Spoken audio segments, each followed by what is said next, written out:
Oh no, what is it with you and those? No, oh.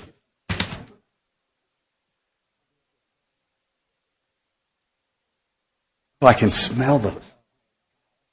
Oh, I can.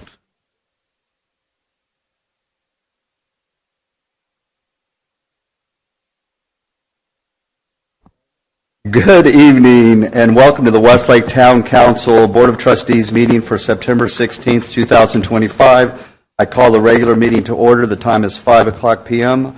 A quorum is present. We'll start out with the invocation and Pledge of Allegiance. Tonight's invocation will be provided by Pastor Mike Bannis from Milestone Church in Keller. Mike, good to see you again. Mayor and trustees, council people, first of all, thank you so very much for still including this as part of your agenda over the last couple weeks, whether it's remembering Katrina or stabbings or assassinations and or the 9/11 attacks. It's been a sober couple. I think we'd all agree the last couple of weeks has been pretty sobering. And so with that in mind, you know, a lot of times we can just take those cares and those anxieties and those thoughts and concerns and take them to the one that can handle it. So with that in mind, Father, I pray for these men and women who serve our city. Lord, I ask you for you to do what you do best. You said that you look throughout the earth looking for a man or woman whose heart is yours, that you can show yourself strong on their behalf. I pray that you would do that. I pray that you would rain your peace upon our hearts, Lord. You said if we be anxious for nothing, but through prayer and supplication, we can make our requests known to you, and the peace of God that surpasses all understanding will guard and guide our minds and our hearts. Lord, we need that right now. And I ask you to be with these people, be with their families, bless them, watch over and protect them. In Jesus' name, amen. Amen. Thank you, guys. Pastor, thank you. Well said. We need it now more than ever. Please rise and join me to recite the Pledge of Allegiance, the pledge to the Texas flag. All right, tonight we have the Higgins siblings, and we have Noah and Emmy. Noah and Wyatt are in 5th grade, and Emmy is in 3rd grade. And all 3 of these students have been described as responsible and respectful and friendly, and they're just natural leaders on campus. So we're very glad to have y'all here tonight.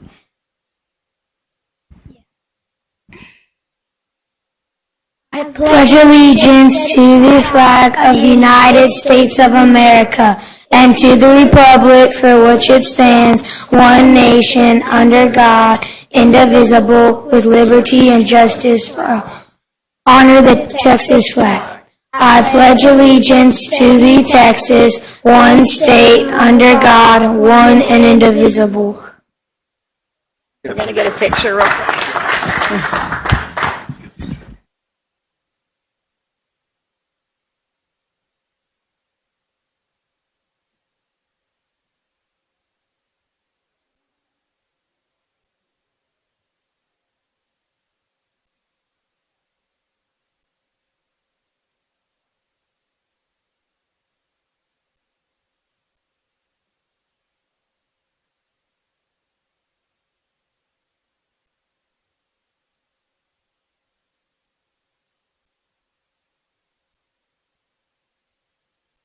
Still my favorite part of the meeting. Sorry, guys. But I understand there's going to be a change to an agenda item.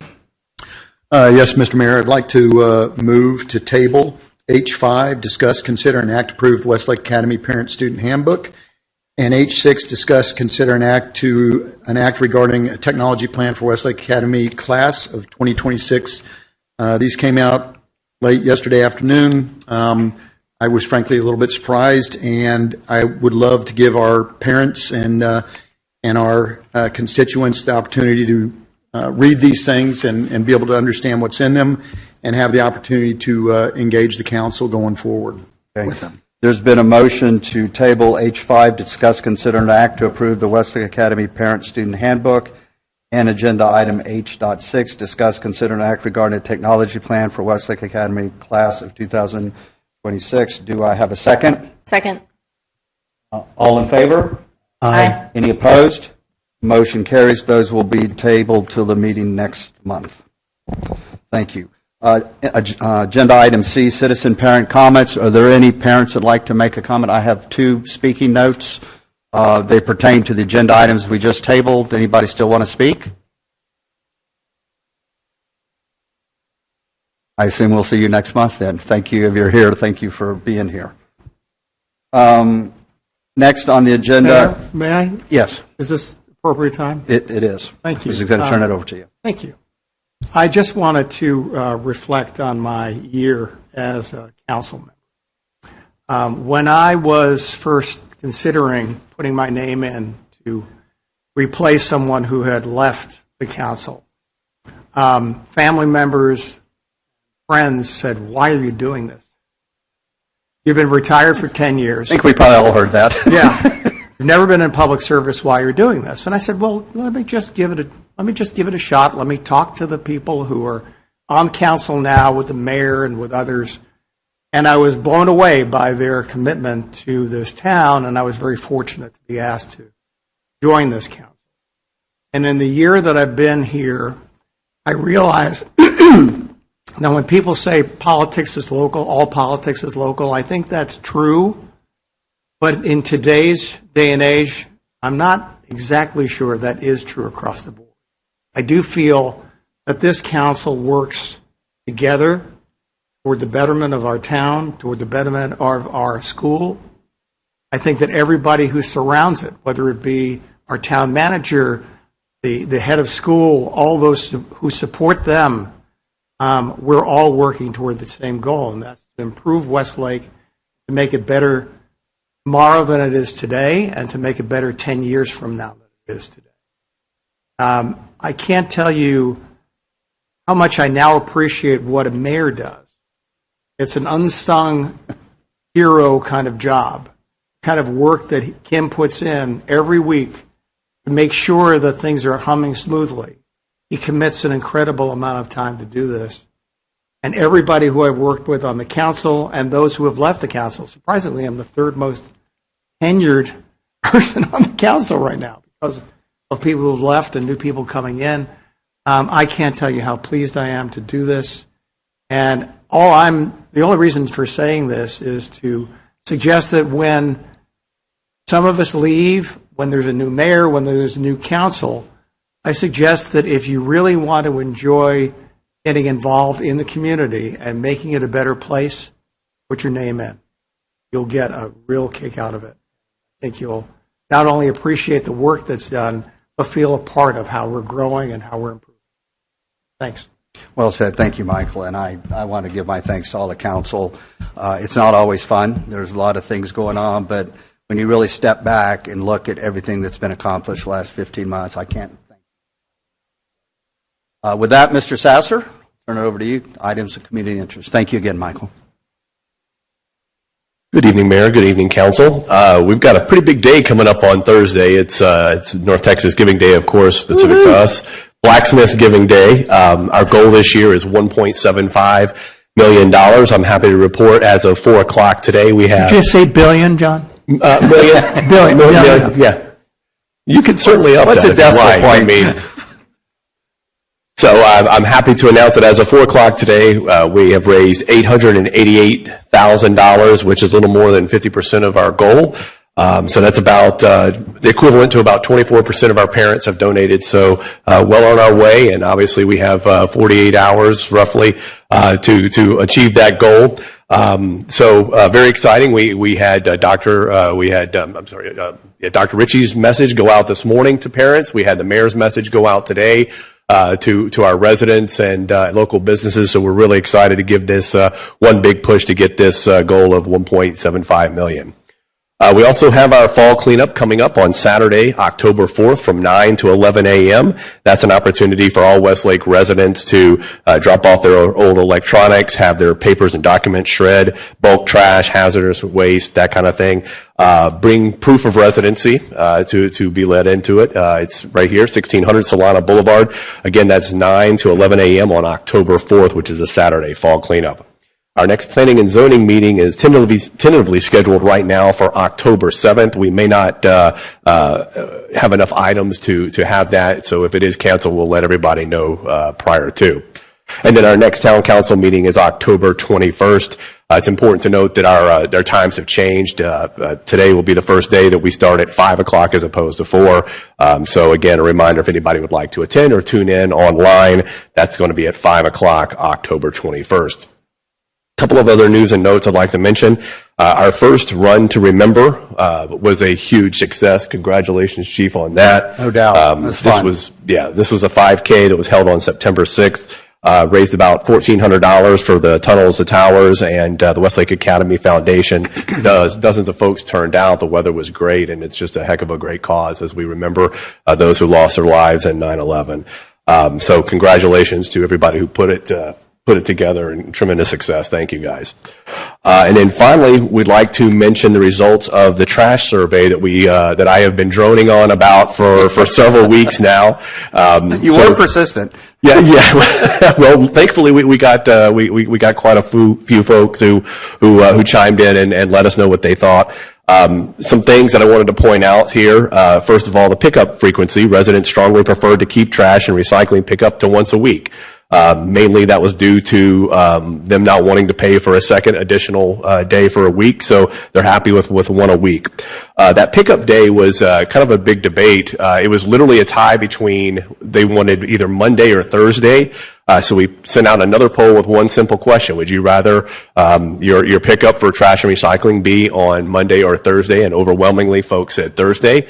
So what here in the next month or so, we're going to be switching that out from Friday to Thursday now. And of course, we're going to have an onslaught of communications sending out to everybody, because obviously that's a pretty big change as far as days goes. But the bottom line is the voices were heard, and we really appreciate everybody who took part in the survey. And now you're going to get what you want. So we're very excited. Those are your items of community interest. John, a couple of things real quick. On the trash, I mean, some of the complaints I received was if everything's not in the bin, like if you put a box next to it because it's full, they just would leave the box there. That doesn't seem the intent of trash pickup. So I hope we can have some discussions. Yes, sir. The biggest reason for that is they only send one driver in the truck that has an arm that picks up your bins. So they don't get out. So they don't get out to do that. That requires to have more personnel on there. If that's something you'd like us to look at over the next 30 to 60 days. My wife would. Yeah. Over the next 30 to 60 days, then I'm going to be working with Republic on our negotiation on our trash contract, and that'll be coming back before council for a vote. Yeah, great. One item adding on to that. Every other day for mass or whatever it is, the extra garbage pickup, it's it's the first and third or second, fourth, one of those. When we have 5 weeks in the month, we go 2 weeks without the bulk trash pickup, 2 weeks in a row. That's hard when there's chicken and stuff in the trash can in the garage. So I found my neighbor's yard. There's a great place I can throw it there. But it would be great if there's 5 weeks that we can somehow get 2 weeks in a row, because it is tough when there's 2 weeks. Can we advertise what those are? Because I know there is a bulk pickup, but I don't know what it is. Yes, ma'am. So can we put that out in the community? Yes. That would help. Thank you, John. Yes. Other thing, and I know you guys are on top of this, our town has a 70th birthday coming up next December 27th. Our town is going to be 70 years old. Next year. Of 26. And, thank goodness. But I just want us to kind of start planning. We have I was hoping it wasn't January or February, but we have some planning time. But you think about it, 70 years in the whole scope of things is not that long, and I've been here 16 years, and you look what's happened to this town. But I want to try to make that a momentous occasion. Maybe we can tie it in with a tree lighting or something, but we clearly have a long planning horizon. But I got a note from a couple of residents saying, we have our 70th birthday coming up. What are we doing? So I know you guys are already on top of it. Yeah, we've already been planning for several weeks, and of course it coincides with 250 years for the United States. So it's going to be a really cool celebration. And then just to follow up, because I know I've been asked about this, the Mayor's Volunteer Service Program. I've been in touch with Jennifer Mitchell. We're going to start that. We're waiting for it to cool down a little bit, and then Dr. Ritchie would love to get some of the students involved as well. I'm going to be out there. Whatever projects we have, first we'll be just picking up trash around to help our Public Works Department, but you'll probably see us out there in the coming weeks. So, Thanks, John. All right, thank you. Okay, thank you. We now get into agenda item E, presentations. We have a couple from the Academy. E.1, presentation and discussion concerning the 2025 Westlake Academy student performance for the STAR and EOC assessments. Yes. Dr. Ritchie.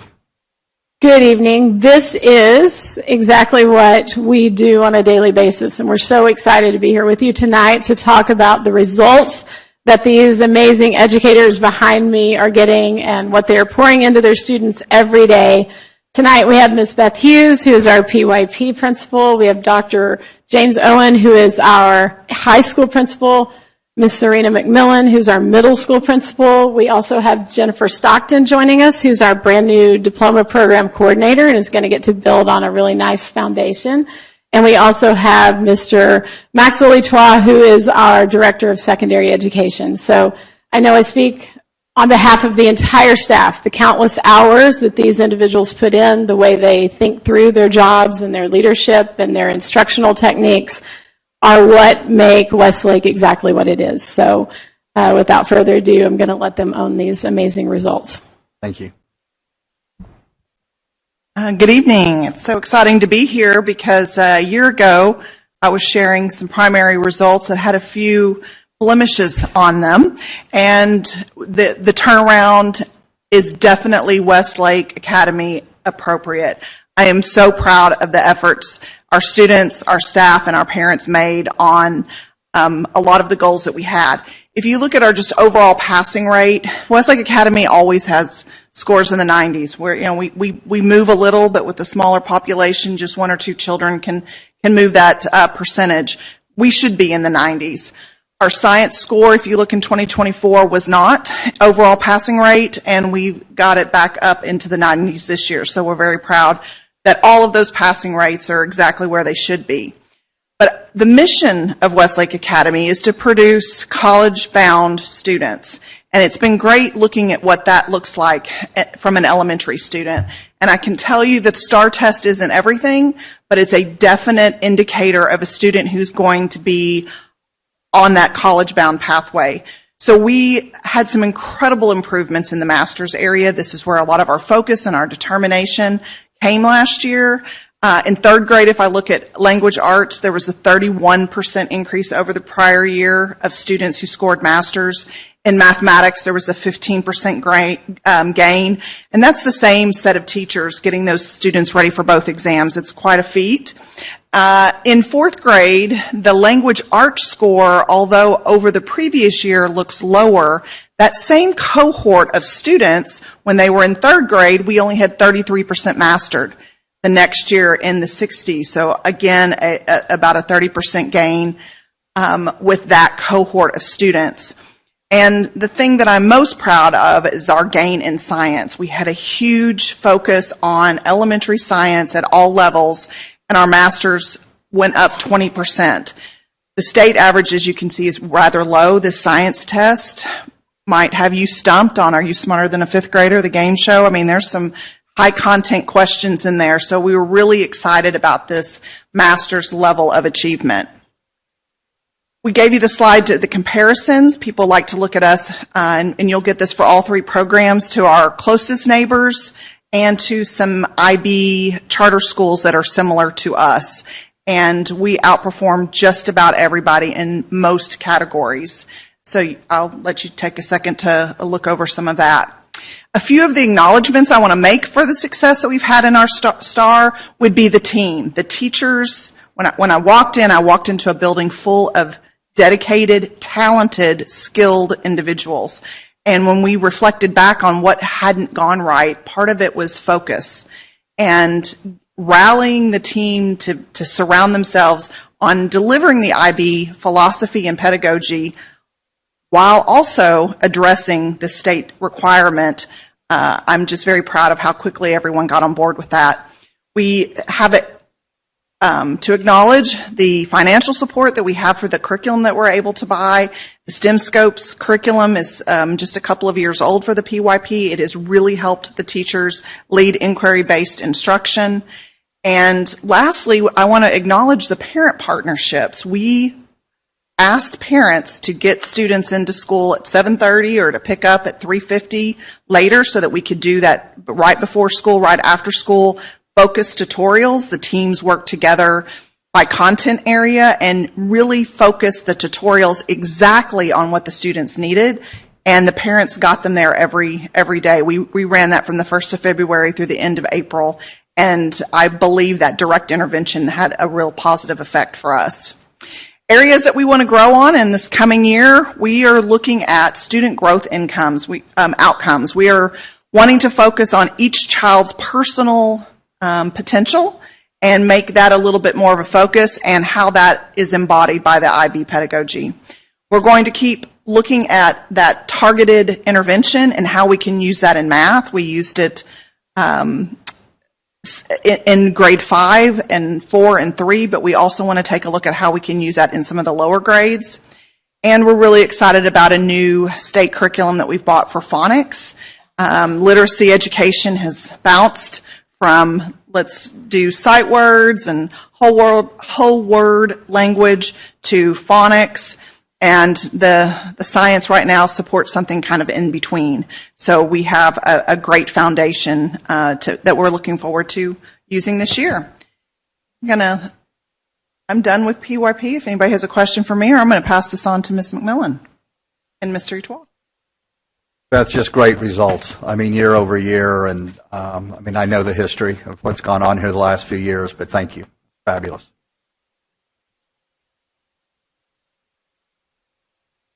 Hello, everyone. I am Serena McMillan. I am your brand new middle school principal. I was with Westlake for the first year last year as your high school assistant principal. I will be co-presenting with Mr. Maxwell Etoile, who is the former middle school principal. Oh, this is my first time. Apologies. You're good.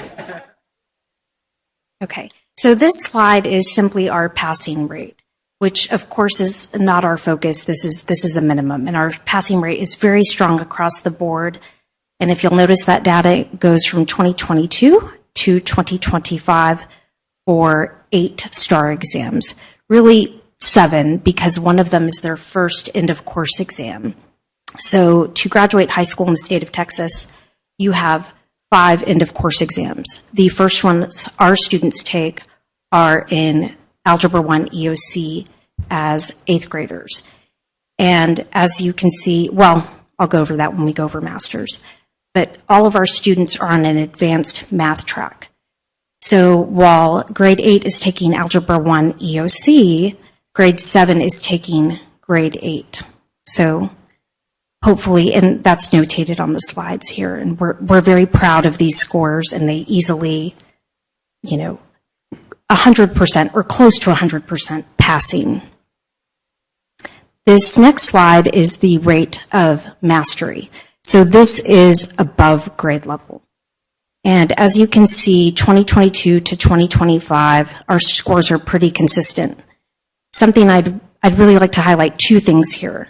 Our Algebra 1 EOC. If you'll notice from year to year, 2024 to 2025, that is a substantial increase. That is over 20%. We're very proud of these students.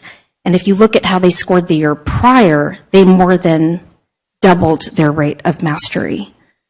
And so, I'm sorry, our social studies is a little cut off, but our scores are pretty consistent across these 8 exams for passing and for mastery, which again is above grade level. And now I'm going to turn to Mr. Etoile to explain our comparative data. Thank you. So Ms. McMillan went over the data for Westlake itself in isolation as it pertains to just passing and also with masters. So this is comparative data similar to what Mrs. Hughes noted for our surrounding schools, that being Northwest, Keller, and Carroll, and then also the more competitive IB schools for us.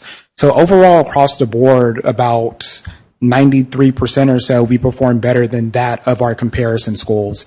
And in many of those categories, we were the top performer across the board when looking at that data.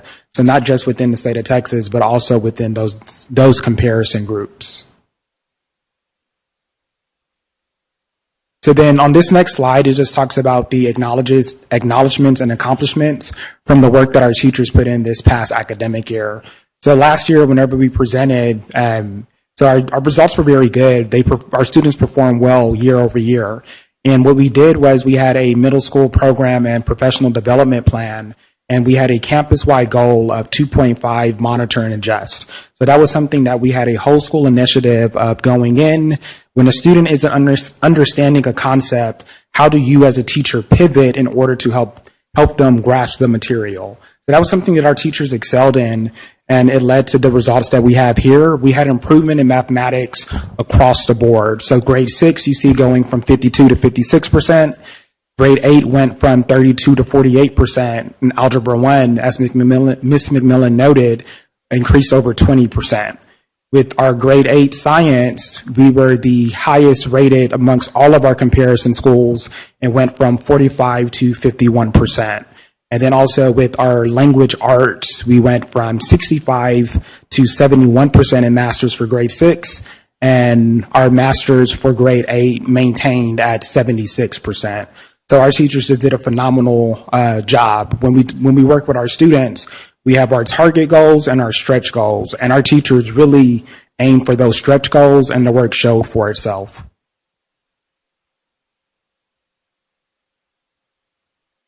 So as our current principal, of course, I'm very proud and feel very lucky to step into all this beautiful hard work and data to simply maintain. But of course, there's always room for growth.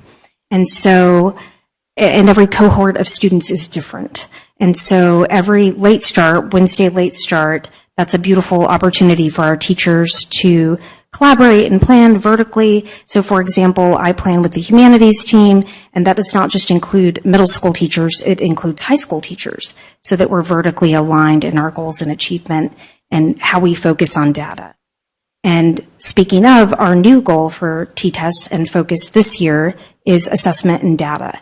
So often when we think of assessment and data, we think of culminating assessment like STAR data or AP exams. But really, it's on that on-the-spot daily assessment, that formative feedback for developing understanding that is highly critical because it's timely. And speaking of timely feedback, we want to give that same feedback to our teachers. So just like the teachers are coaching the students, we are coaching the teachers. And so we'll continue to use that walkthrough data to support high-leverage instructional practices. And I think that is all for middle school, and we will be, one more thing. Oh, yes, enrichment fit. That is a big update for this year. So after lunch every day, the students go to either advisory on A days or flexible instructional time on B days.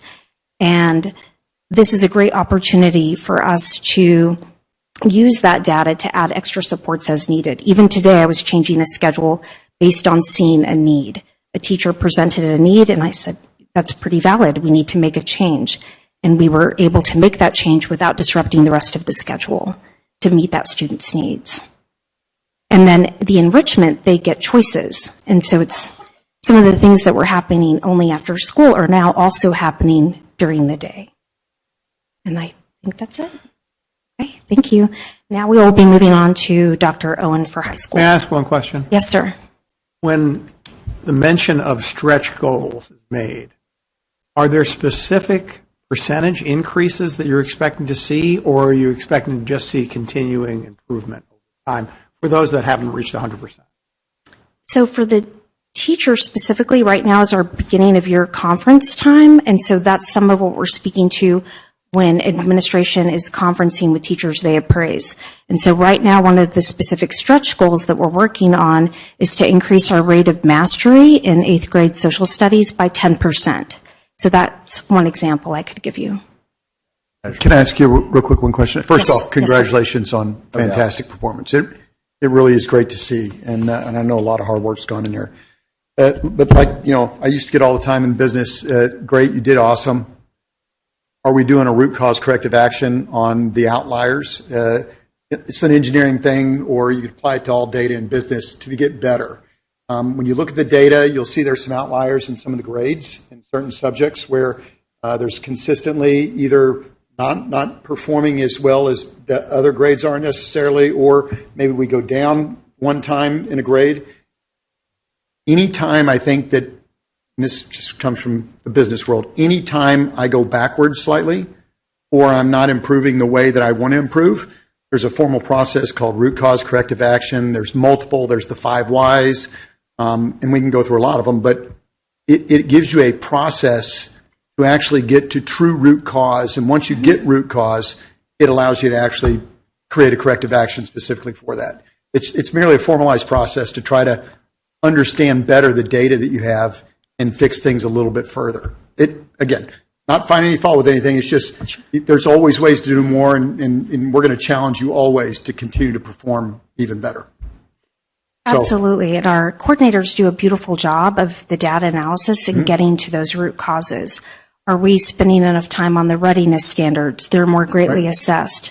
Are we more focused on, passion topics as opposed to what really is going to have more leverage for the data? Yes. So you do root cause corrective actions across the board? Okay, awesome. That is something our coordinators really work very thoroughly on with our teachers. Yes. That's great to hear. Great job, y'all. Thank you.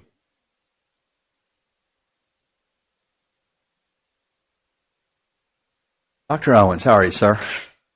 Jolly well, thank you. Yes. Excellent. So in high school, the focus really is on IB exams and AP exams, and so the presentation coming next will delve deeper into that. But in the high school, we have high expectations for absolutely everything that we do, and we also value the data that we have as well that helps us with continuous improvement. So we have end-of-course exam data to have a look at for English 1, English 2, biology, and US history. In terms of the passing rate, again, we are at 100% or very nearly at 100%, and I'll talk a little bit more about English shortly. And then at the master's level as well, we significantly exceed the master's percentage rate compared to the rest of the state as well.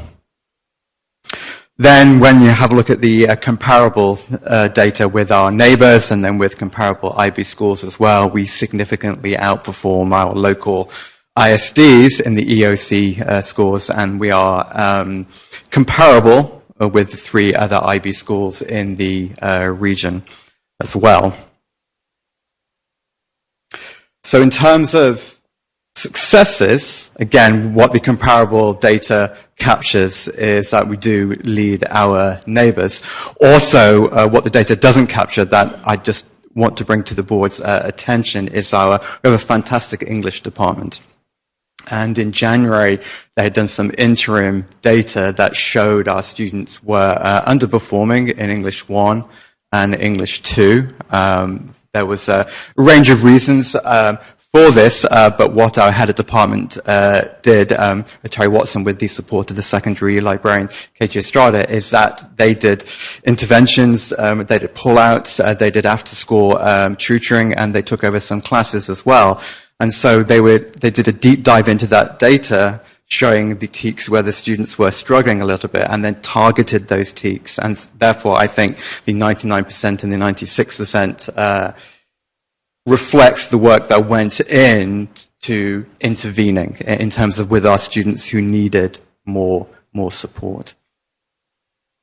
In terms of the opportunities for growth as well, if we have a look at our achievement at the master's level with the EOC, it was either sustained in English 1 or US 2, or it did drop in English 2 and biology compared with last year.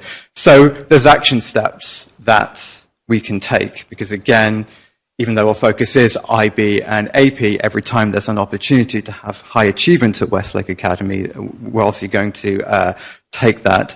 So in our Late Start Wednesdays, where we have a vertical alignment time with the department, we're working together, we're doing a deeper data analysis, and this is supported with data and assessment being a campus-wide goal this year.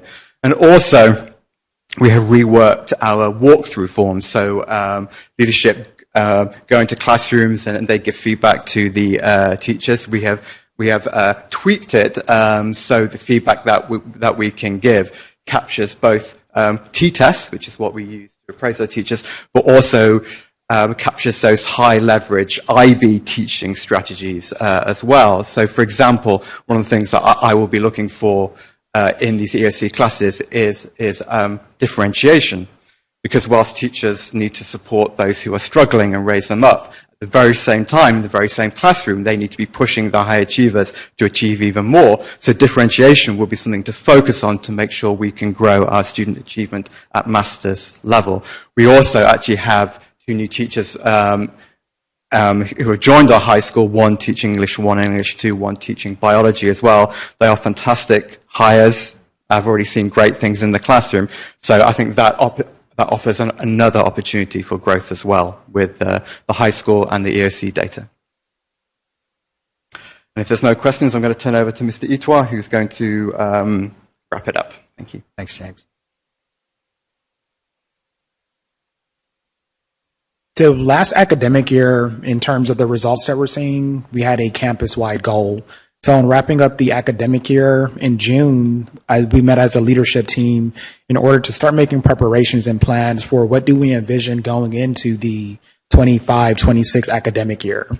So what we identified, we saw the success with our T-test goal, 2.5 monitor and adjust, and we came to a consensus on what the goal should be going forward, which is 1.2 data and assessment.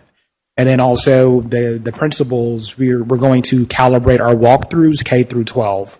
So in our leadership meeting, we identified a walkthrough form that aligns not only with the T-test, but also with the IB framework to make sure that we're progressively moving forward as we anticipate that five-year plan for the continuum, as well as adhering to T-tests. And then also with those walkthroughs, not just the administrative team, but also with our coordinators and department chairs doing calibrated walkthroughs in order to provide coaching feedback across the board. So that way we can have continual improvement. Because at times you're coaching teachers, but there's nothing like going in and seeing it for yourself, going into Jen Odell's class and seeing a Socratic seminar or things along those lines. So this is what the leadership team felt would be our best bet going forward to lead with success for this current academic year.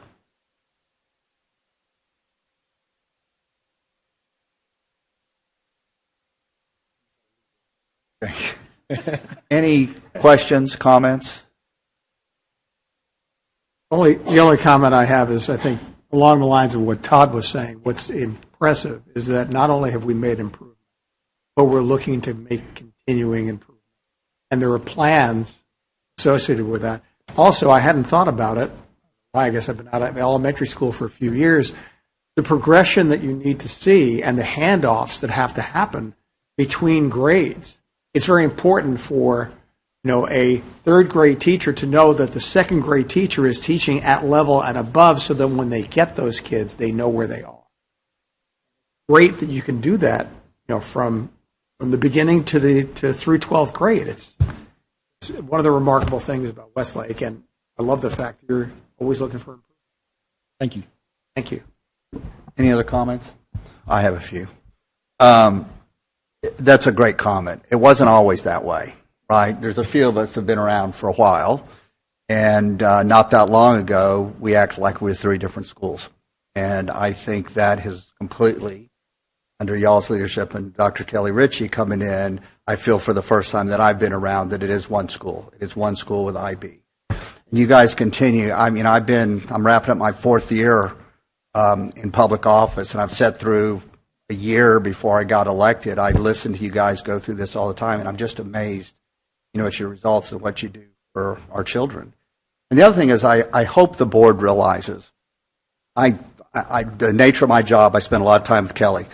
I apologize in advance. She has put up with me a lot. But they are data-driven. I mean, I know when we were having some of the stuff at the first of the year, talking to Dr. Owens about the IB exam and why we're extending school, it was all for student outcomes, to quote Dr. Ritchie. And I just want to make sure the board and our parents understand that. We're not making this stuff as we go. Then the last comment, when you look at the conditions of our public schools in this state, when you look at that far right column, we have a problem. mean, our state has a problem with public education, and we spend a lot of time in Austin. I know we've talked about that a lot, but when you look at a school like Westlake Academy, what we're able to accomplish, we should all be very proud, and also very proud of the fact that you're continuing to push the bar. I can't thank you all enough for what y'all do. Thank you. Thank you for that, and we are going to also build on that. Dr. Owen is going to go through our AP and IB results.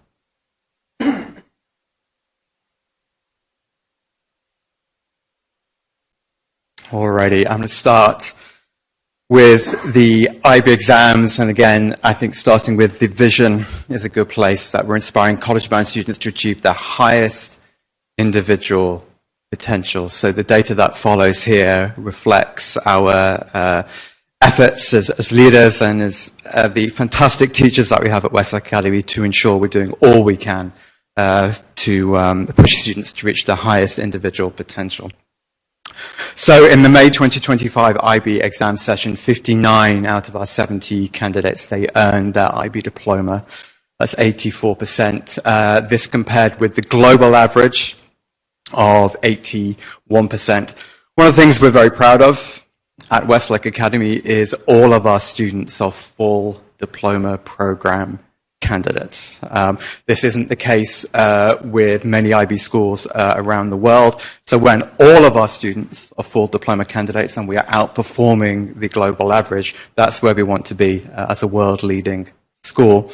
I don't have the 2025 data for this yet, but last year the US diploma pass rate was 65%, Texas was 54% as well. And explain the 54%. Is that high school diplomas? IB diploma. IB diplomas, okay. IB diploma. Thank God.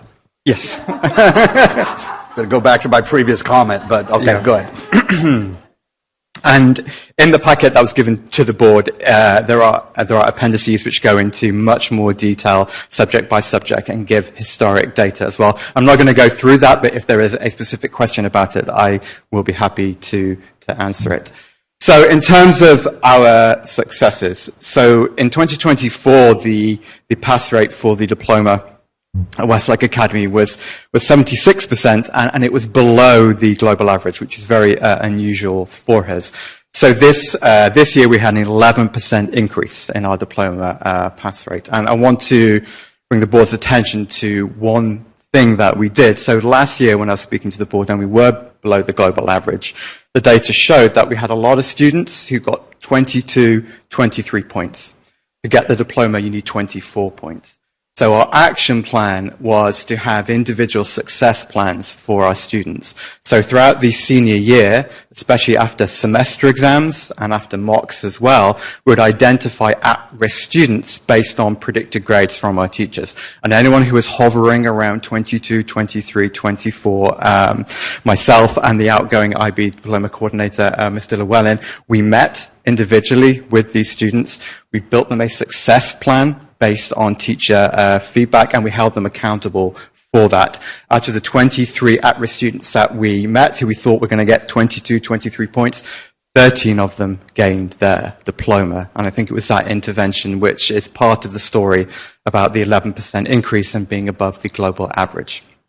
Further successes, students take 3 standard level exams. They take 3 higher level. The high level are very important to gaining the diploma, and we have some particular strengths to celebrate.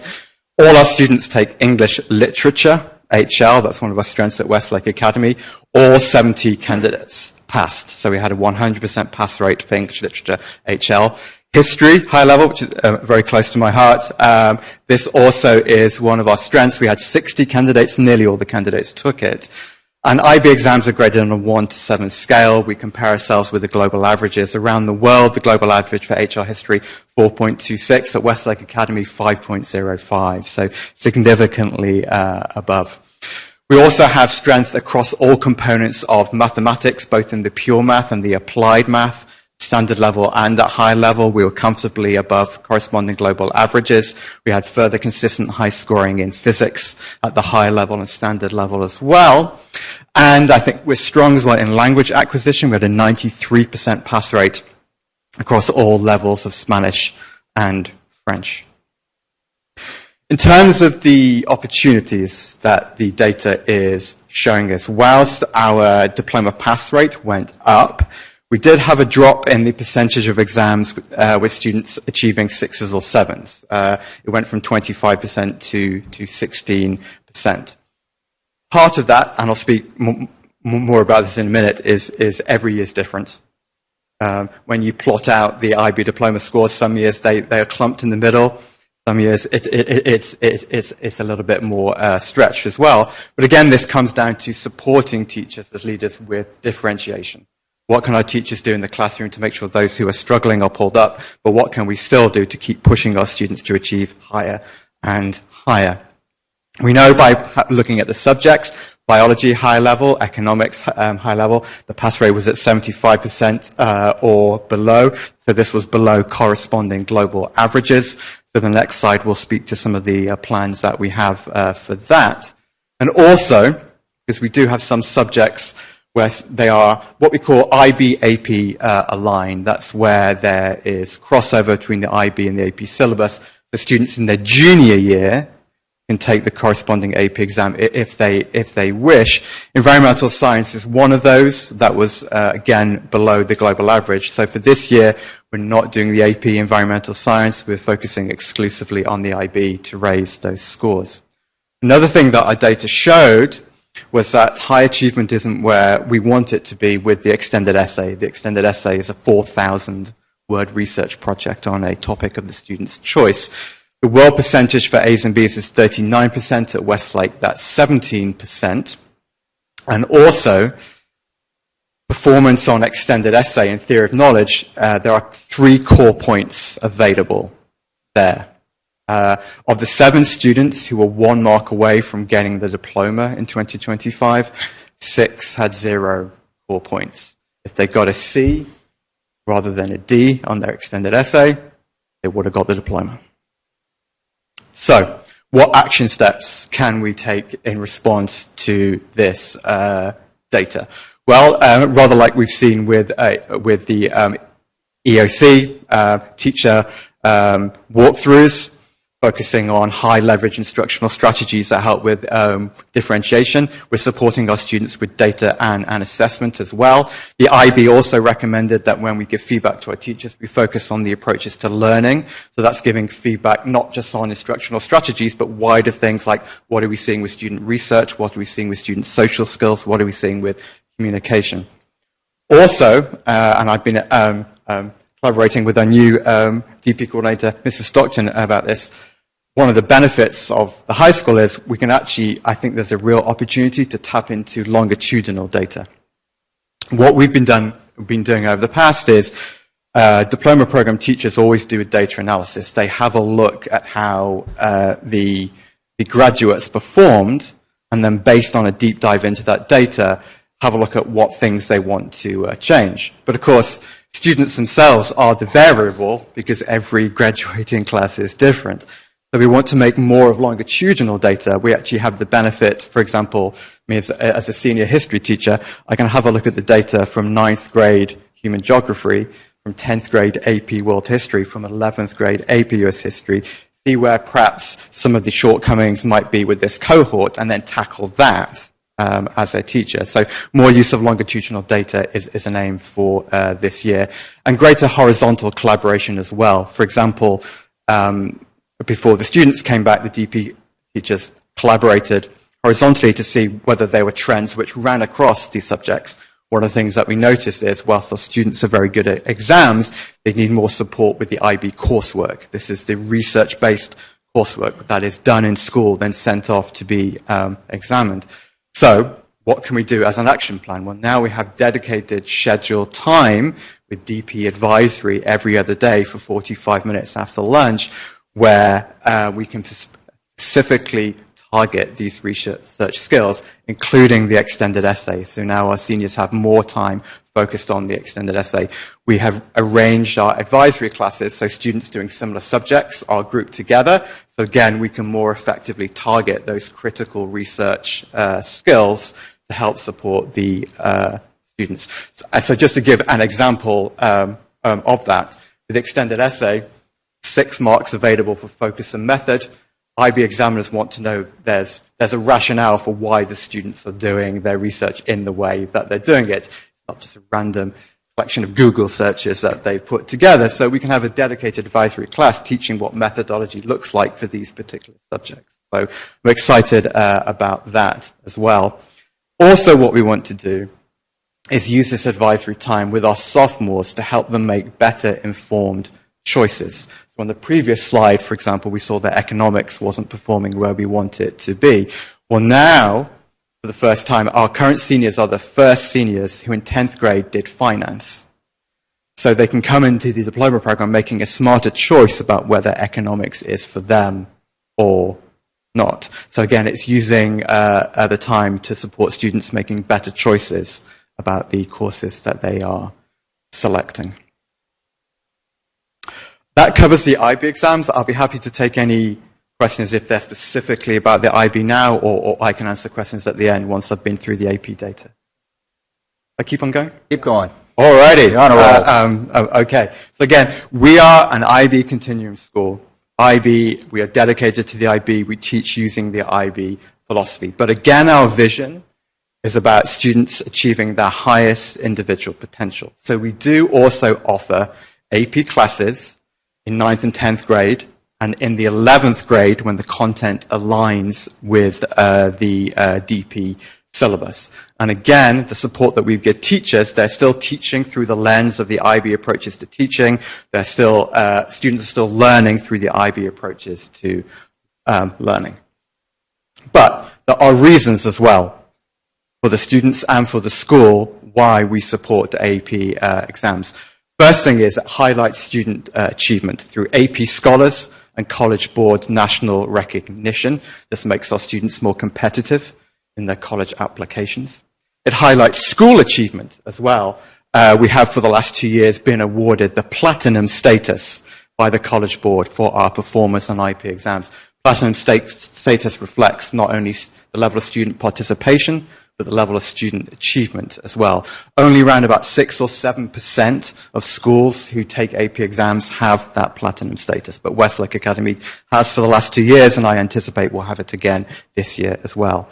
And of course, AP exams, as well as IB exams, are used to do national rankings as well. So again, it supports the school's national profile. And a couple of weeks ago, we learned that in the state of Texas, Westlake Academy, 14th best high school, and AP exams do play a role in supporting that. Okay, so successes. We had 98 AP scholars this year, including 40 with distinction. That is a record for Westlake Academy. Also a record, 79% of the 1,517 exams, they scored 3 or above as well. So that is a very high level of achievement. Given the number of scholars with distinction we have in the class of 2026, I'm also very optimistic about their performance next year. In terms of achievement across subjects, 12 out of the 15 were above the national average as well. AP Humanities remains consistently strong. We also have marked growth in macroeconomics and microeconomics as well. Again, that's about students making the smart choices once they've done finance, so we would expect to see IB economics grow as well. Physics, pre-calculus, impressive too. And again, there's a full breakdown of results with historical data in the appendices. There's still opportunities, and so we still do have action plans tied to this as well. I think, again, supporting teachers with AP data analysis in terms of our campus-wide goal of data assessment is a good idea. And the stronger that our AP teachers become with data analysis, the stronger our longitudinal data analysis will become, which will ultimately help us with performance for the IB exams as well. Our AP government scores are still growing. This is relatively new for Westlake Academy, but part of our action plan is we've changed our schedule. All of our AP government classes are now in the spring. They used to be, it's a one-semester course. So we found that our students who took it in the fall weren't performing quite as highly as the spring. So with schedule changes, we can support that as well. And again, by reworking as a leadership team our instructional walkthrough forms, which focus not only on T-tests, high leverage teaching practices, but IB ones as well, we can make sure that even if AP classes are taking place, our fidelity is to the excellent teaching strategies identified by the IB. So in summary, I just identified 4 things which I think crystallizes the slides that I've gone through. Our high school students taking IB AP exams who are consistently outperforming global and national averages in 2025. And the AP assessments with fidelity to the IB teaching and learning has brought College Board national recognition to a record number of students and to the school as well. But again, there's opportunities for growth that we need to act on. We know from the data that we need to maximize student performance on the research elements of the IB, and with our new advisory time, we've started doing that. And again, we just have the most brilliant teachers at Westlake Academy. And the reason why we pour so much into our teachers is all the data shows that the biggest determinant of student success is teacher efficacy as well. So it behooves us as a leadership team to, again, focus on those instructional walkthroughs, give meaningful feedback to the teachers to support them with these high leverage strategies, which will keep our performance growing. Questions, comments? I've heard you say that a couple times, the outcomes because of the teachers. I also remember sitting here about 3 years ago when we had this discussion, and I asked you about like early indicators. Clearly, we clearly understand. I think, again, just the results are just fabulous. I can't thank y'all enough. It was good having you here and going over this, but thank you, all of you, for the results. Thank you. Comments? Excellent. Dr. Rich, anything to say, or? I mean, there's not much else you can say to that. They're just amazing, and I'm the luckiest person in the world to get to work with these people. Well done. Thank you all. We'll now go into the consent agenda. Is there anybody that needs to pull out anything on the consent agenda? Can I get a motion to approve the consent agenda? So moved. Can I get a second? All in favor? Aye. Any opposed? Consent agenda carries. We now go into public hearings and corresponding action items. Agenda item G1, hold public hearing, discuss and consider an act to adopt ordinance 1029 approving the annual operating and capital budget for fiscal year 2025-2026, including a taxpayer impact statement. Hi, Casey. Hi there. Oh, it's allergy. This is not a Kathleen Turner impression. Yes. So bear with me, and I'll try to keep everything as brief as I can. All right, so this evening we're going to have 3 agenda items back to back that are going to be the last step in our budget process for fiscal year 26. So just to recap, the proposed budget was published online for public inspection on August 15th, and it's $35 million in revenues across all funds, $31 million in expenditures, which results in a $4 million planned contribution to fund balance. As we discussed during the work sessions over the last few meetings, the fiscal year 26 budget assumes an 18.5-cent property tax rate, 55.5 employees, changes to the shared services budget, $1.5 million transfer from the town to the academy's operating budget, and $1.4 million in various capital and service level adjustment spending.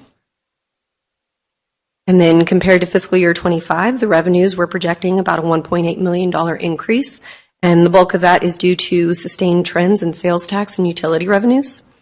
And then in the expenditures, we're looking at $1.4 million over fiscal year 25, which effectively correlates to those capital and service level adjustments. Are there any questions on the fiscal year 26 proposed budget? No, ma'am.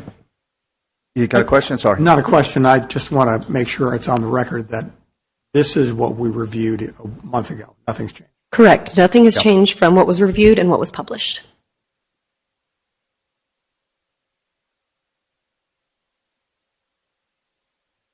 Is that it? That's it. That's it. I'm going to now open up public hearing. Is there anyone who wishes to speak on these items? I'll now close public hearing. Do I have a motion to adopt ordinance 1029 as presented? So moved. Can I get a second? Second. All in favor? Aye. Aye. Any opposed? Motion carries. Thank you, Casey. Agenda item G2, discuss, consider, and act to approve resolution 25-36, ratifying the property tax revenue increase. All right, I'm right back. You're right back. That's quick. Okay, so this next step is a legal requirement. It doesn't actually do anything other than record a record vote of the council as an acknowledgement that's a requirement out of Local Government Code 102.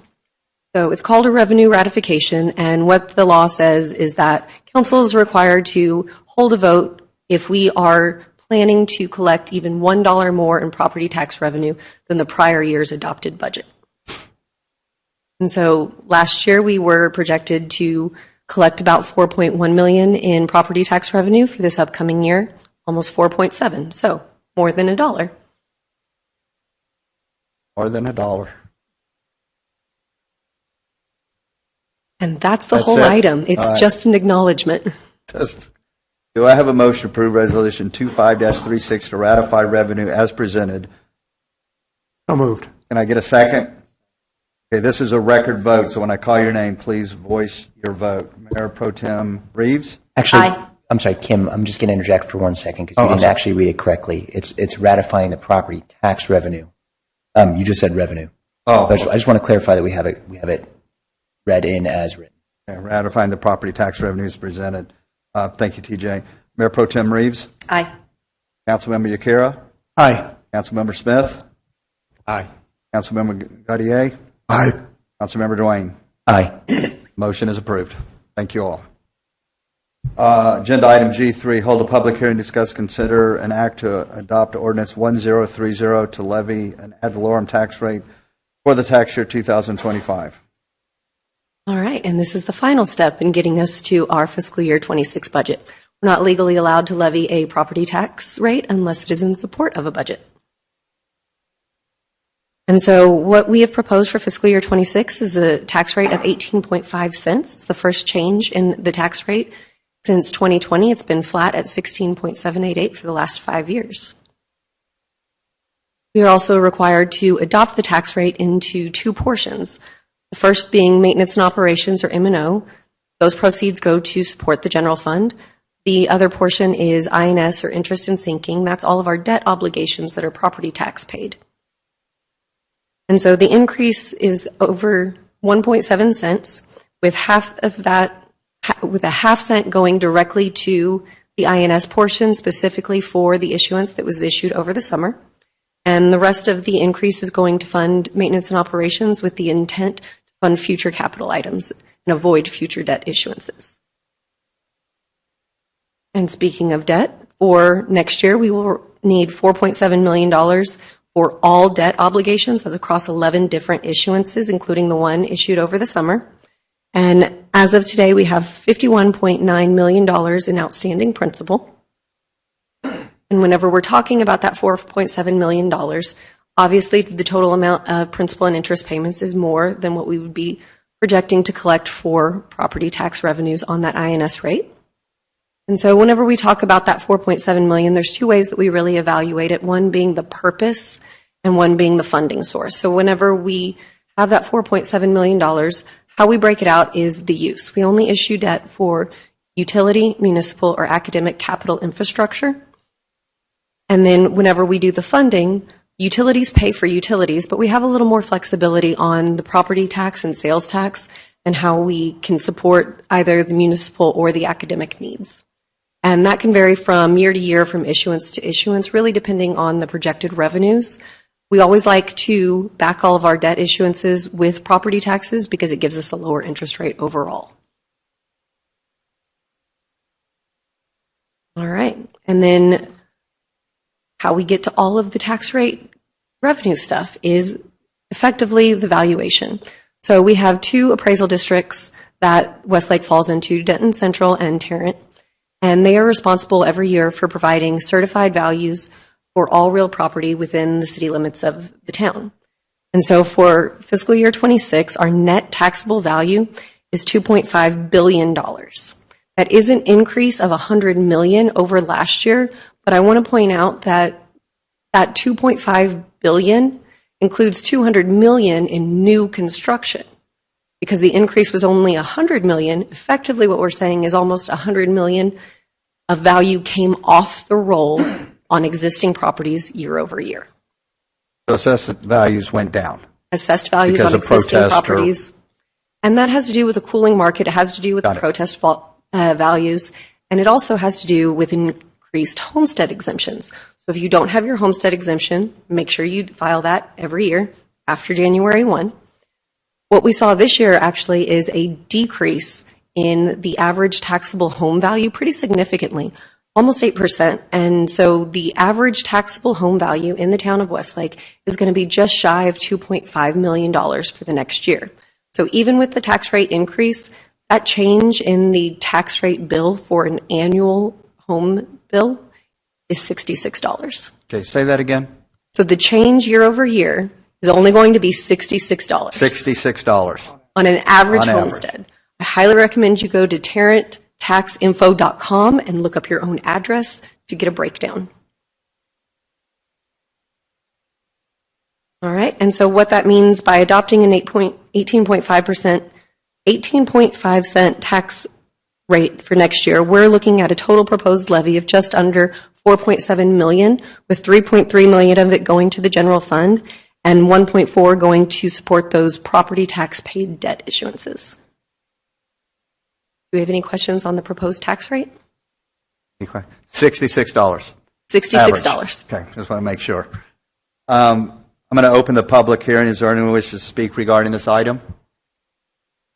I'll close the public hearing. Do I have a motion to adopt ordinance 1030 to approve an ad valorem tax rate of 0.185 per $100 of value for tax year 2025? So moved. Can I get a second? Wait. I do have to have the first motion to be very specific language. Yes, I do. We have that printed off. Well, I'm sorry, Okay. say that again? So Tax Code 26 requires very specific language whenever you make the motion. Okay. Not So what I have... Oh. Oh. Is that me or him? It's Want me to do it? it'll be Michael because he's the one making the motion. Make the motion.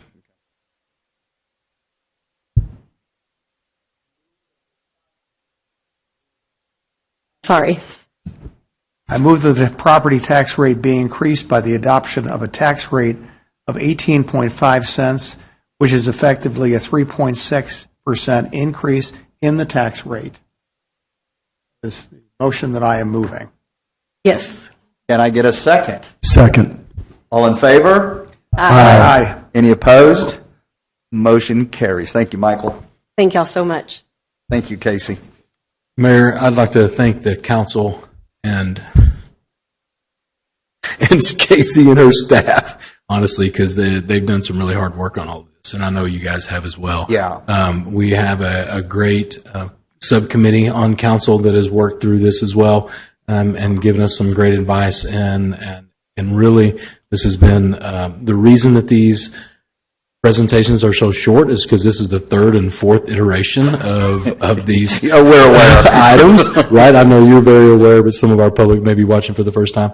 And there has been zero change because of the hard work of the council and our staff. There's been zero change from that initial proposed budget to what we're passing today. So we're very proud of that fact. Yeah, and I also want to say, listen, we take a tax increase very seriously. Right? We still have the lowest tax rate by far around here, but we take these things very seriously. It was a good time for us to do that. Assessed value's gone down. The impact per household is minimal, if anyone even notices, but we do. I just want our residents to know this is not something we anticipate doing every year. We haven't had one in 5 years. We haven't had one in 5 years, 20% inflation. So, And Mayor, it's important to realize also that we're only 15% of that tax dollar amount. So yeah. Not only is it only $66, but we're only 15% of the tax. So we don't get all that money. I wish we did. Yeah, especially the school property tax, but that's a whole other subject. But anyway, you guys, Wade, well said. You guys, thank you very much. And we'll have some communication going out to the public on what was passed tonight tomorrow. Okay, thank you. Okay, agenda item G4, hold a public hearing discussing consider an act regarding ordinance 1034 to approve a request for a specific use permit and a site plan to allow for a water and sewage pumping station that is located above grade, located at 16150 Roanoke Road, legally described as Tract 7F, Abstract 648, Huff Williams Survey, Huff, Town of Westlake, Tarrant County, Texas, zoned as PD 3-9, Circle T planning area, and 9- North Commercial Plan Development Zoning District, SUP case number 2025-01. That was fun. Thank you, Honorable Mayor, Town Council. Good evening.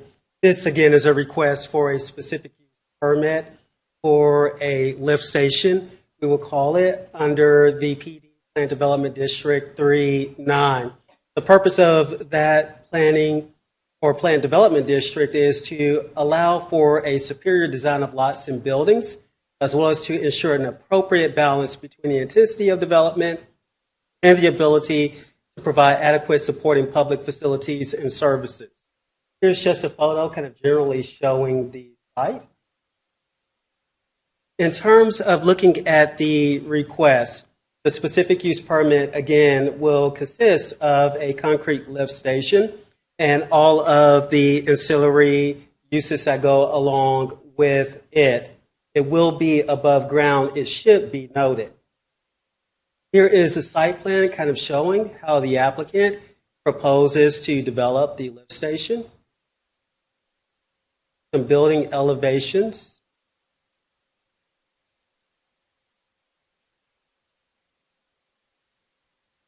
In terms of the land use, the request, it is appropriate for the site and the surrounding area. However, there are some considerations for architecture and landscape architecture that should be considered due to future development that's anticipated to occur in the area. In particular, the site should be visually screened and visually complement the area. This is kind of showing the site looking outward towards Highway 170. That's at the bottom of the photo. And you can see Charles Schwab complex behind. Again, the land use is appropriate for the site. It's not anticipated that it would have an adverse impact on existing nor future land use in the surrounding area. However, there is a desire, a request for there to be visual screening that will mask certain operations and activities from view on all sides. The Department of Planning and Development recommends approval of the specific use permit as well as the site plan, with the condition that the screening wall enclosing the lift station be made of a natural stone material or a natural stone veneer. The Planning and Zoning Commission, they conducted a public hearing on September 2nd. They recommended the same. And with that, I'll pause to answer any questions Town Council may have. The applicant is also present to answer questions if you have them. Questions from council? No questions? Done, Jason. I will now, is there anyone open a public hearing? Is there anyone that wishes to speak regarding this item? Now close the public hearing. Do I have a motion to adopt ordinance 1034 approving the requested SUP and site plan as presented? So moved. Can I get a second? Second. All in favor? Aye. Aye. Any opposed? Motion carries. Thank you very much. Agenda item G5, this might be our record for public hearings. Hold a public hearing, discuss, consider, and act to adopt ordinance 1033 approving text amendments related to certain performance standards for approximately 85.9 acres and land of PD Plan Development District 1-2, PD 1-2, commonly referred to as Entrada, relating to architectural and other aesthetic matters found in Ordinance 703 and in the Entrada Design Guidelines. The property is generally located on the south side of State Highway 114 and east of Davis Boulevard into the north of Solana Boulevard. Jason. Thank you, Mayor. Mayor, Town Council, this is a request to revise not only the Entrada Design Guidelines, but also the zoning under the Plan Development District 1-2 for architecture, landscape architecture, and other matters of aesthetics. The purpose of PD 1-2 is to create a mixed-use environment. It's to ensure that residential, commercial, and civic uses can coexist in proximity while providing elevated standards for architecture, landscape architecture. Over the years since the adoption of PD PD12 by ordinance number 703, there have been multiple text amendments that haven't always complemented the standards for architecture, landscape architecture within the Entrada design guidelines, plus within the PD text. That has led, unfortunately, to inconsistent interpretations and applications of development standards and delays as well. As proposed, these text amendments are intended to ensure that there is greater alignment and consistency between those two documents. Under Section 2, it does add 3 new definitions. Those definitions may appear familiar to you. Those are found in the TC Center Form-Based Development District. Section 3 just removes the architectural standards for stacked flats and places it in another section that contains all of the provisions for aesthetics. Section 4 is where there's the meat of the proposed amendments. That is essentially clarifying and addressing the site plan and building elevation submittals, as well as the general standards for architecture, building orientation, roofing materials, and the like. Section 5, again, it reinforces that consistency between the design guidelines and minimum standards for design. And one of the key emphasis here is ensuring that those standards are more deterministic, so that way they're easier to apply. This may look familiar to you as well. This is in the TC Form-Based Development District. Replicate. As this is an issue dealing with the zoning, it cannot be understated that there are economic development. And that has certainly come true with some of the conversations with developers as well as businesses looking into Entrada. And they are wanting to ensure that the current state of architecture, landscape architecture, will not only be preserved but elevated as they consider investing in our community. And here's the opportunity to propose amendments kind of shape and guide development within Entrada. It unfolding and along Davis. In sum, again, these proposed text amendments compare the provisions that are in PD12 as well as design guidelines and make sure that there is clarity, consistency in the interpretation and application of those standards and place making. These proposed text amendments, they are consistent with the strategic plan and will ensure that Entrada is even more attractive to you. The Planning and Zoning Commission met on September 2nd. They did recommend approval of both as presented. The Department of Planning and Development recommends the same. With that, I'll pause to answer any questions Town Council may have. Any questions, Michael? Just one, and I've asked you this several times, Jason. This is another progression toward assimilation of these development guidelines to make it easier for people to understand when they come here what's expected. Is that Yes, right? sir. Correct. You've been, every time you've presented, that's what I've assumed. Any other questions? Just to comment, I want to say I appreciate you taking the time to unify these ordinances. I think it's really helpful both for new developers and for anyone coming into the town, but it really is going to help to, I think, give Entrada the vision that we want, that we have expected, but in a more clear and concise way. Simplify. Thank you. Well done. Thank you. I'll now open up the public hearing. Is there anyone that wishes to speak regarding this item? Now close the public hearing. Do I have a motion to adopt ordinance 1033 approving the text amendments as presented? So moved. Can I get a second? Second. All in favor? Aye. Any opposed? Motion carried. Hey, Hey, Mr. Mayor, can we take about a 5-minute break? we certainly can. That'd We're be going to wonderful. take a 5-minute break. Thank you.